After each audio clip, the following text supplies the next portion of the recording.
program is very, very special. I know every year, I'm sure I always say it's special, but it is, I'm proud to say that this year is, by one participant, the largest graduating class so far for the GALEO Institute of Leadership. So kudos to all of you, right?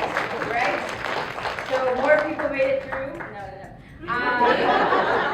And you know, that's hard to say because I was from the graduating class that last year was the largest graduating class. So, you know, it was like a bittersweet moment to find out, you know, this was the one. But no, nonetheless, congratulations and thank you all for dedicating yourselves to this. But every time I got an email about it, something said maybe I should go for it.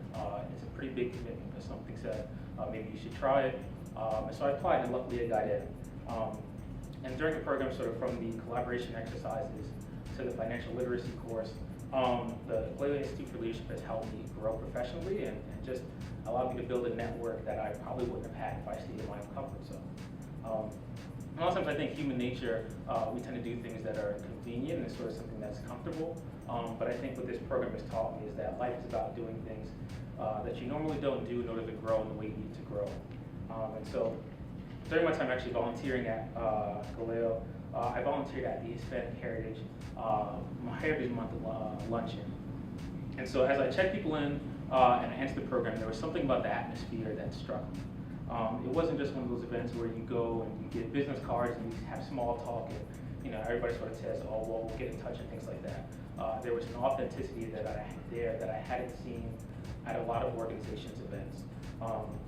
The feeling in the room and the stories that were told at the luncheon, you could tell it was very obvious that GALEO had a very real impact on the people's lives of many people here in Georgia. And so I think at times like these, it's more important than ever to continue that work. And I feel like as a graduate of the GALEO Institute for Leadership, I look forward to joining my fellow alumni doing just that. Thank you. But once I went up there and I started sharing my story, you know, I was just like, this is good because I get to share my story and I get to motivate other students. Luckily, in our DACA event projects that we were able to do, I was able to motivate 2 students to go to college, 2 DACA students. So now they're in college, they're with Freedom University. So this is something that fulfills me to know that I went out there, I shared my story, and I made a difference in my community. The other day, I was thinking, if I had not been open-minded and I had applied for GALEO, then I would not be here today in front of you guys sharing this amazing journey that I went through. I would not have grown to be the person that I am today. I would have not influenced my friends to attend college, and I would not have been able to help my community. And I wouldn't have met you all. See, I started living life by the motto that says, if you don't try, then you will never know. And you will only regret the chances you didn't take. A simple yes can turn into a beautiful adventure and the beginning of a new passion. I am proud to say that from this yes that I took into applying for the GALEO leadership class, I am able to take so much advantage of this because I've met great people and I've built bridges that I will use in the future. After today, we have the responsibility of going out there into the world, specifically our community, and make a difference. We shall continue to be leaders, share our vision with others, influence others to have visions. Now more than ever, we must be united and work together to help our community grow and make them feel like they matter and influence them not to be afraid of what the future shall be. We must help others become what we are. And I am so grateful to have been given the opportunity to be part of GALEO and to have been able to meet a group of amazing people that I know we will hear great news from in the future. And I'm happy to have been part of the GALEO class of 2016, and what can I say? We made it, guys.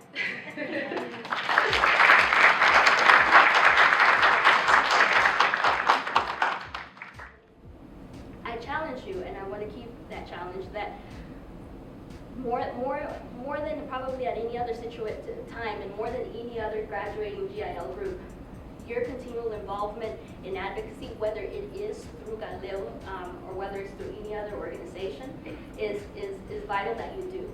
This is not the time where I went through a program, I learned, it was pretty interesting, I met good friends, I learned some skills. Maybe I'll go hang out and volunteer with them, you know, once a month, every other month. This is a time where you actually have to stick around for the next 4 years on a daily basis. Sorry to tell you. Sorry to tell you. But that is the type of commitment that we're going to need if we're going to keep pushing through. And I always wonder, like, I don't know why I shouldn't be a keynote speaker, because my motivation is not very uplifting in the sense that make you feel good. I want you to understand how hard things are, you know, and I can't tell it to you any other way than that. Because for me, at least personally, knowing how hard it is, or it can be, gives me the bar of how much I have to try, right? Versus me thinking that things could be better, are better, maybe better. Because then I don't know how also to protect myself, because it's really important that you also protect yourselves during these next years and protect others.